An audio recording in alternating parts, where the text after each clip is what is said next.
আমরা কোথায় এসে পড়লাম কিছুই তো বুঝতে পারছি না। আমার বোন কোথায়? বিনু, বিনু, ওই তো ওখানে।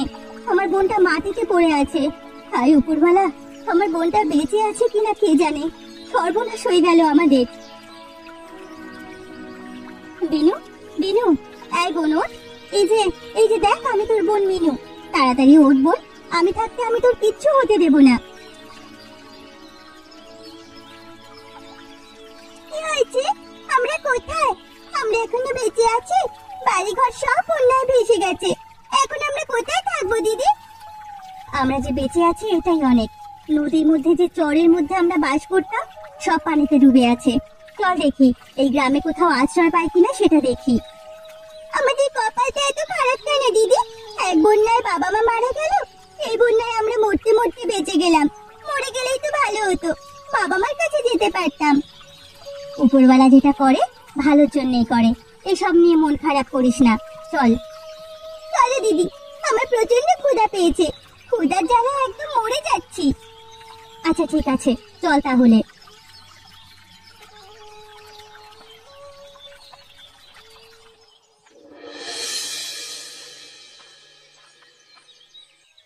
তোমরা কারা?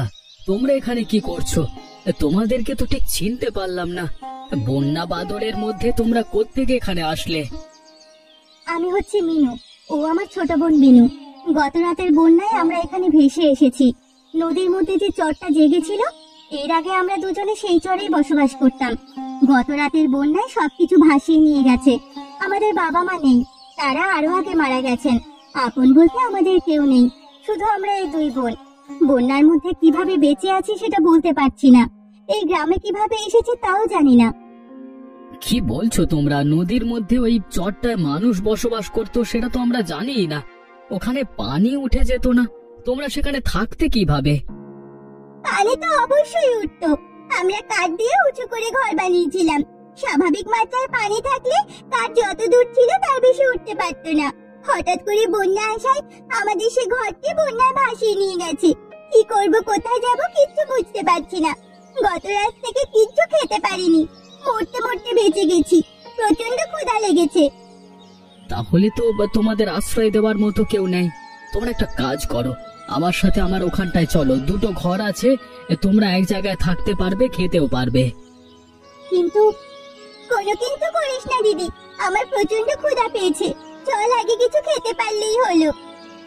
হ্যাঁ হ্যাঁ, আর দেরি করা ঠিক হবে না, চলো চলো।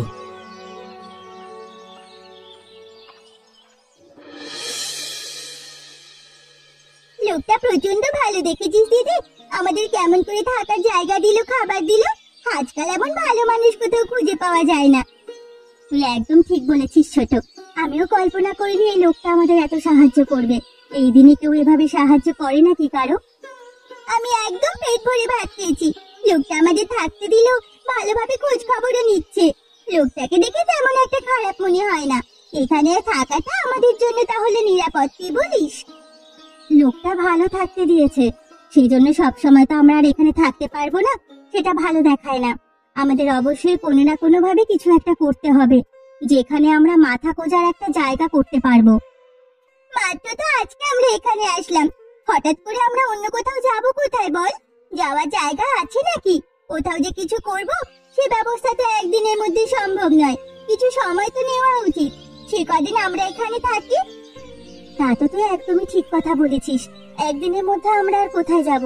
কিছুটা সময় এখানে তো থাকতেই হবে। তবে আমাদের দুজনকে চেষ্টা করতে হবে অন্য কোথাও সরে যাওয়ার।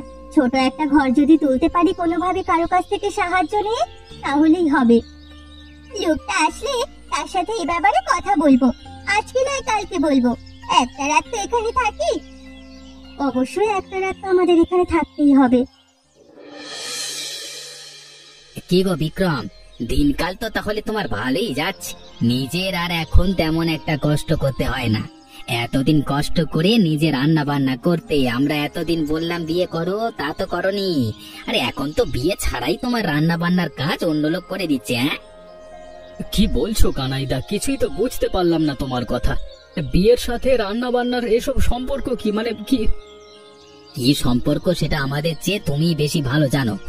বাড়িতে নাকি দুটো মেয়ে উঠিয়েছো শুনলাম, তো তোমার সমস্ত কাজ নাকি এখন তারাই করে দিচ্ছে। যেহেতু তোমার কাজ করে দিচ্ছে সেহেতু বিয়ে করবার কি দরকার? তুমি যে কি ভাষায় কথা বলছো সেটা আমি ভালোভাবে বুঝতে পারছি। এরকম কথা বলবার সাহস তুমি কোত্থেকে পেলে? আমি একা বলছি নাকি? গ্রামের সবাই তো একই কথা বলছে। আমি শুধু তোমার কাছে বললাম এই জন্য তুমি আমার উপর রাগ করলে নাকি? গ্রামের অন্যরা যে একই রকম কথা বলছে সেটা কি হবে? মানুষকে সাহায্য করা যদি ভুল হয়ে থাকে তাহলে আমি ভুলই করেছি, এবং এই ভুল আমি বারবার করতে চাই। গ্রামের যে যাই বলুক তাতে আমি কান দেব না। একই গ্রামে থাকতে হলে সবার কথা অবশ্যই তোমাকে শুনতে হবে।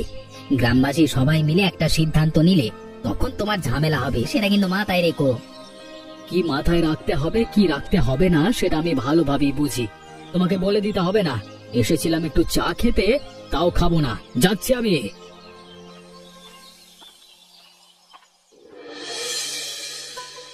তোমরা দুজনেই আমার ছোট বোনের মতো। তোমরা দুটি মেয়ে এত লক্ষ্মী, এটা দেখে আমার খুবই ভালো লাগছে। বাড়ির কোনো কাজে আমার হাত দেওয়া লাগছে না, নিজের বাড়ি হিসেবে তোমরা সমস্ত কাজকর্ম করে নিচ্ছ। আমরা তো আপনাকে আমাদের বড় দাদা হিসেবে মেনে নিয়েছি। আপনি যেটা আমাদের জন্য করেছেন, আমাদের আপন দাদা হলেও সেটা করতো কিনা সন্দেহ আছে।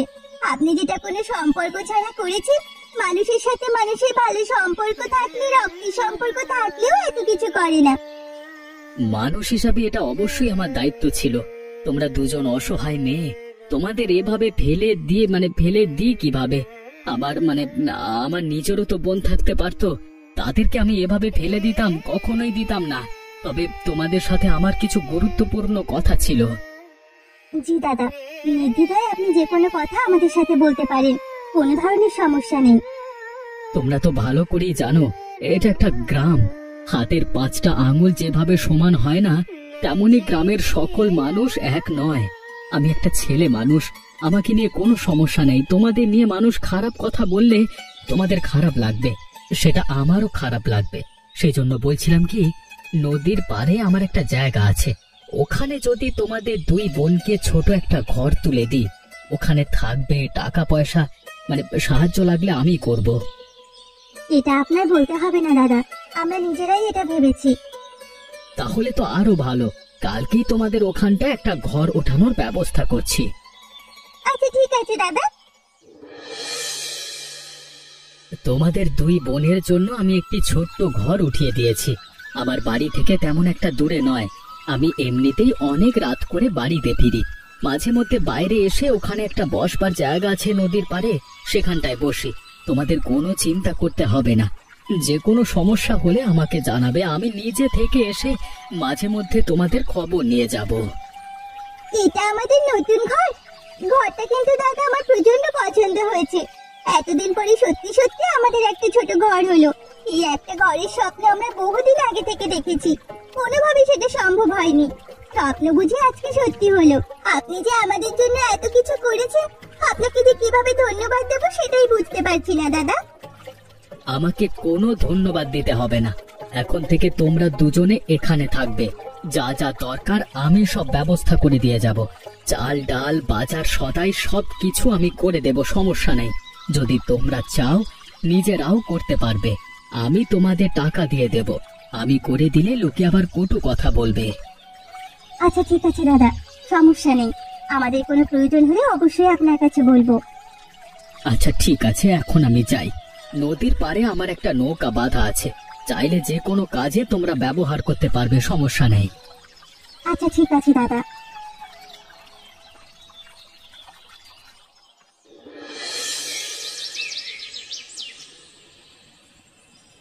সব সময় আমরা তো আর বিক্রম দাদার উপরে নির্ভর করে চলতে পারবো না। অবশ্যই আমাদের নিজেদের কিছু করতে হবে, যেন আমাদের নিজস্ব সকল কিছু নিজেরাই সামলে নিতে পারি। আমরা তো মেয়ে মানুষ, আমরা এখানে কি করব বলতো দিদি? আমরা মেয়ে মানুষ হয়েছি তাতে কি হয়েছে? এর আগে আমরা চরের মধ্যে বসবাস করতাম, সেখানে তো আমরা দুজনে মিলে কাজ করতাম, সংসার চালাতাম। এখানেও আমরা সবটা করতে পারবো যদি আমরা চেষ্টা করি। এর আগে তো ওখানে চরের মধ্যে আমরা মাছ ধরতাম। আমরা বলতে আমি তো তেমন একটা মাছ ধরতে পারি না, তাই তো তুই ভালো করেই জানিস দিদি। তুই একাই মাছ ধরতি, আমি কিছুই করতাম না, বাড়ির টুকটাক কাজ করতাম। আমি তো আর তোর মতন অমন করে মাছ ধরতে পারি না। তাহলে আর কি, যেটা তুই পারিস তুই সেটা করবি, আর আমি যেটা পারি আমি সেটা করব। এখন থেকে আমি নদীতে গিয়ে মাছ ধরবো, দরকার পড়লে তুই আমার সাথে আগের মতো গিয়ে একটু সাহায্য করবি। নিজের যে কাজ কাম আছে তুই তো সেগুলো ভালোভাবেই করতে পারিস, আর তোর যদি কিছু সাহায্য লাগে আমিও তোকে করব। কিন্তু দিদি, মাছ যে ধরবি, নৌকা তো আমাদের নেই। একটু আগে বিক্রমদা কি বলে গেল, উনি তো বললেন তার একটা নৌকা আছে, আর এখানে আমরা সেটা চাইলে আমাদের মতো করে ব্যবহার করতে পারবো, তাহলে আর সমস্যা কোথায়? এই সময় নদীতে অনেক ইলিশ মাছ আসে। বিক্রম দাদি টাকা দিয়ে গেছে, একটা জাল কিনবো, তারপর দুজনে মিলে নদীতে মাছ ধরবো। আমি ভাবছি বাড়িতে কিছু কচু গাছ চাষ করব, কচুর কদর বাজারে দেখলাম ভালোই। তাহলে তো হয়েই গেল, আর কোনো সমস্যা রইল না। সকাল থেকে কাজ শুরু করে দিবি, এখন ঘুমাই। দেখ বিনু দেখ, আজকে নদীতে অনেকগুলো মাছ পেয়েছি। আজকে তোর কোনো ধরনের সাহায্যের প্রয়োজন হয়নি, একা আমি কতগুলো ইলিশ মাছ ধরে এনেছি একবার দেখ তো। আসলেই তো, আজকে তো দেখছি তুই অনেকগুলো মাছ ধরে এনেছিস দিদি। এতদিন ধরে মাছ ধরছিস, কোনো রকমের মাছই তো পাচ্ছিলি না তেমন একটা। আজকে যে পরিমাণ মাছ পেয়েছিস, এগুলো বাজারে বিক্রি করতে পারলে আমরা অনেকগুলো টাকা পাবো। সেগুলো দিয়ে অনেকদিন সুন্দরভাবে এখানে থাকতে পারবো, বাজার করার কোনো চিন্তা থাকবে না। কিছু মাছ আমরা নিজেদের জন্য রাখবো, বাকি মাছগুলো বাজারে বিক্রি করতে নিয়ে যাব। ইলিশ মাছের ভালোই কদর আছে বাজারে, মাছগুলো যদি সঠিক দামে বিক্রি করতে পারি তাহলে ভালোই হবে। বাড়ির পিছনে আমি যে কচু গাছ লাগিয়েছিলাম, সেখানে কচুর ফলন ভালোই হয়েছে। এত কচু তো আমাদের আর লাগবে না। আমি ভেবেছি ইলিশ মাছের সাথে আমরা কচুও বিক্রি করব। কচু ইলিশ গ্রামের সবাই খেতে পছন্দ করবে, সবাই দেখবে কিনে নিয়ে যাবে। তাহলে আর দেরি কিসের, মাছ তো ধরেই এনেছি, চল দুই বোন গিয়ে কচুগুলো কেটে নিয়ে আসি, তাহলে আর কোনো ধরনের সমস্যা হবে না, বাজারে ভালো দামে বিক্রি করতে পারবো। চল চল দিদি চল।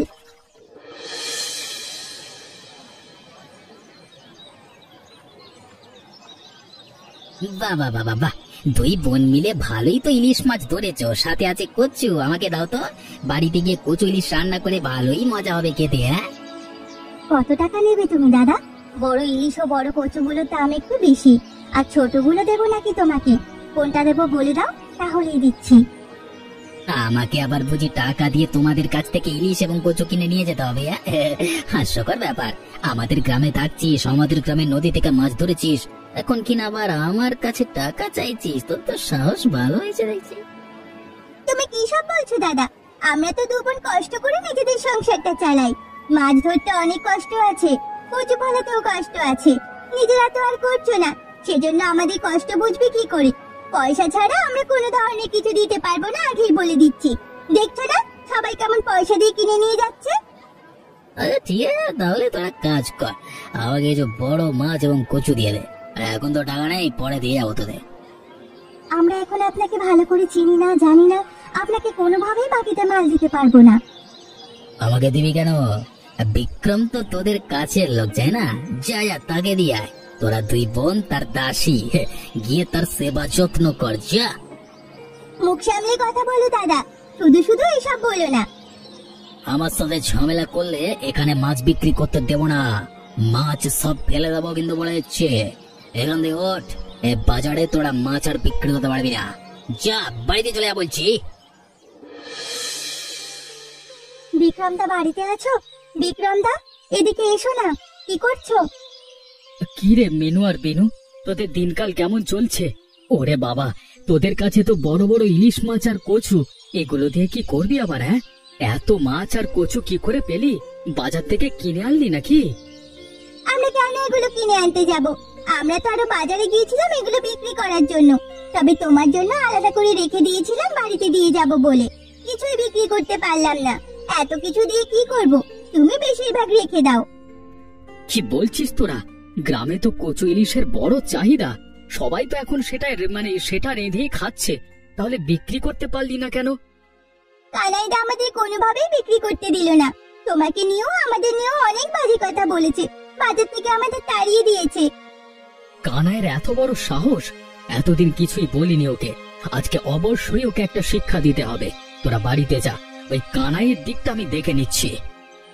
তুমি আবার কিন্তু বিনুর কথা ধরে কানাইদার সাথে ঝামেলা করতে যেও না বিক্রমদা, এটা কিন্তু মোটেও ভালো নয়।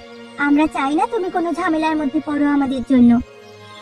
এত সব ভাবতে হবে না, সেটা আমি বুঝে নেব। তোরা যা, দুজন বাড়িতে ফিরে যা। আচ্ছা ঠিক আছে, তুমি মাছ আর কচুগুলো রেখে দাও, আমরা যাচ্ছি।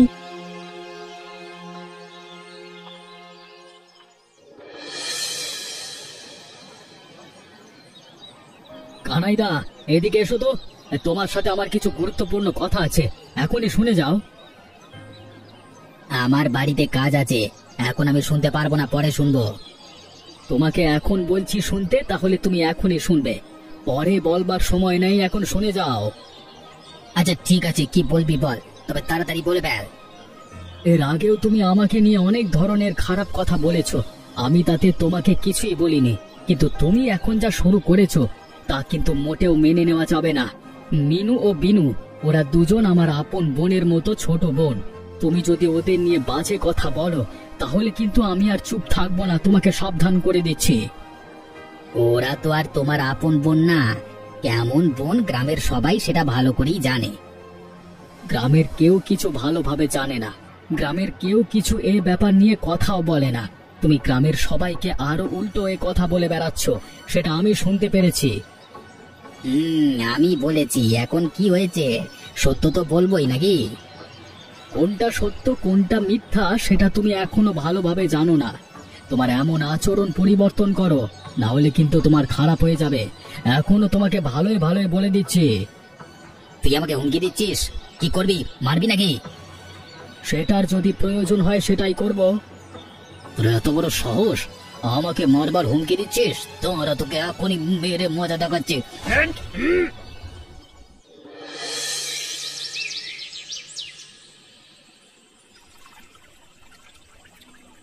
তুই কেন যে বিনু বিক্রম তাকে এসব বলতে গেলি সেটাই আমি বুঝতে পারছি না। তোকে এত করে বললাম এসব কথা সেখানে তুলবি না, শেষ পর্যন্ত বিক্রম দা গিয়ে কানাইদার সাথে মারামারি করলো। শুনেছি বিক্রম দাকে অনেক মেরেছে, আমাদের জন্যই লোকটা মার খেলো। আমি তো তেমন ভাবে কিছু বলিনি, এমনিতেই বলেছি। তারপর তুমি তো বলে আসলে কানাইদার সাথে যেন তিনি ঝামেলা না করে। বিক্রম দা কেমন মানুষ তা তো তুই ভালো করেই জানিস। আর এই ব্যাপারে কেউ কিছু বললে তিনি তো কিছু বলবেন না, না আমাদের নিয়ে যদি কিছু বাজে কথা বলে তিনি অবশ্যই ছেড়ে দেবেন না, সেজন্যই তিনি বেশি মাথা গরম করে ফেলেছেন। তাহলে বিক্রম দা আমাদের জন্য মার খেলো, আমাদের অবশ্যই এখন কিছু একটা করা উচিত। কানাইকে একটা উচিত শিক্ষা দেওয়া উচিত। কি করা যায় বলতো দিদি? আমার কাছে একটা বুদ্ধি আছে, এটা যদি করতে পারি ওই কানাইয়ের উচিত শিক্ষা হবে। কি বুদ্ধি দিদি? আগামীকাল আমরা ইলিশ কচু রান্না করব, সেখানে কানাইদাকে নিমন্ত্রণ দেব। তবে কচু ইলিশ এমন ভাবে রান্না করব যে গলা চুলকাতে চুলকাতে মরে যায়। কচুগুলো মোটেও সেদ্ধ করবি না, চাষের কচু ছাড়া অন্য যে কোনো কচু আছে সেগুলোই গলা চুলকোয়, সেগুলো দিবি। তারপর বেটা যখন সেসব খাবে তখন বুঝতে পারবে আসল মজা। এই বুদ্ধিটা ভালোই করেছিস দিদি, চাপও মূল্য লাঠিও ভাঙলো না। সকালে তুই সবকিছু রান্না করবি, আমি গিয়ে কানাইদাকে নিমন্ত্রণ করে আসবো। এখন তাহলে চল আমরা ঘুমাই।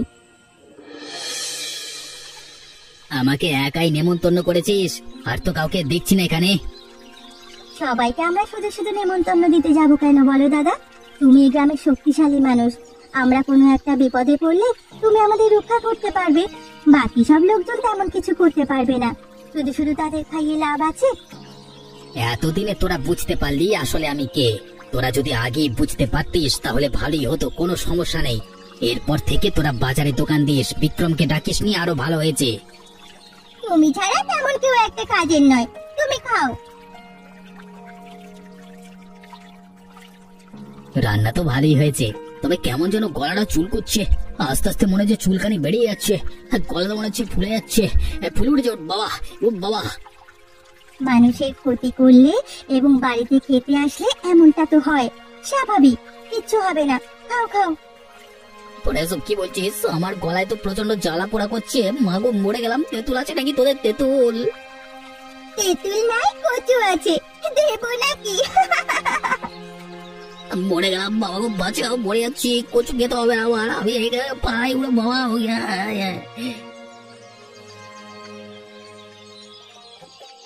বুদ্ধিটা বেশ ভালোই কাজে লেগেছে, কি বলিস রে ছোট? এই কানাইদা আর কখনো আমাদের পিছনে লাগবে না, বিক্রমদার থেকেও দূরে থাকবে। তুই একদম ঠিক বলেছিস দিদি। এমনই মজার মজার গল্প দেখতে আমাদের চ্যানেলটিকে সাবস্ক্রাইব করতে ভুলবেন না।